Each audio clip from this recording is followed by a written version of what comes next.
Assalamu alaikum guys, and welcome to an impromptu upload on Smile to Jannah. Smile to Jannah.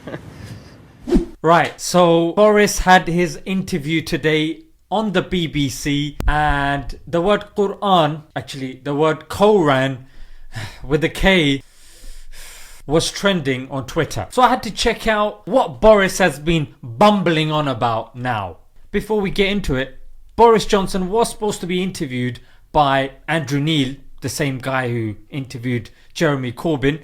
He's quite a tough interviewer, so naturally Boris was apprehensive. When this terrorist attack happened, naturally Boris being Boris, he used that to his advantage and went for the easier of the two Andrews. You have said that it'd be one bounce and you're out on Islamophobia in the Conservative Party. We have a one bounce and we deal with it approach to this. Your candidate, Carl McCartney, an election candidate, has had multiple retweets of Tommy Robinson. Because I am the king of the whole Islam race! If there was a war and it kicked off, I would be there on the front line fighting for Israel. He's still inside the Conservative Party. One bounce and we deal with it. Your candidate, Anthony Brown, has suggested Muslim leaders at the time of Iraq had divided loyalties. He's still inside. Yeah, good try Boris, but the response needs to be in English, yeah? Not in Morse code. Not many bounces. They're still inside the Conservative Party. One bounce and we deal with it. There is an independent process which needs to consider all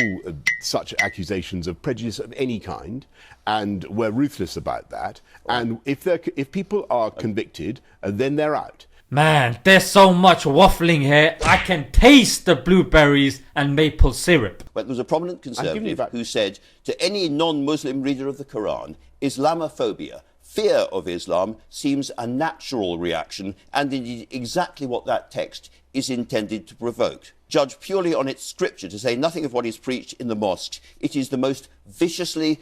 Why are you shaking your head? You said it, mate, in The Spectator in 2005. ...sectarian of all religions in its heartlessness towards unbelievers. That was Boris Johnson. Do you stand by that? One bounce and we deal with it. This statement alone is enough to bury Boris. Think about it. If Corbyn said something similar against Jewish people, that guy would be finished now. People are always going to drag out bits and pieces that I've written over the years. What? So if we carry on digging, we're gonna find more? Mate, that's a concern in itself. And to be fair, this is how Muslims feel. I know loads of speakers and scholars who have been banned from ISOCs and institutions because they've said something like 10 years ago when they were young and reckless, and it's been brought up now and it's been considered as their main view. In order to distract from the fundamental issues at this election. Hang on a minute. So you don't think Islamophobia is a fundamental issue? I have a record of campaigning for against prejudice of all kinds. More waffling. Mate, I don't think I have enough space after that last one. I don't know what ingredient you put in there, mate. I think I'm getting the runs. Indeed, I'm proud to say my great-grandfather knew the Quran off by heart. What?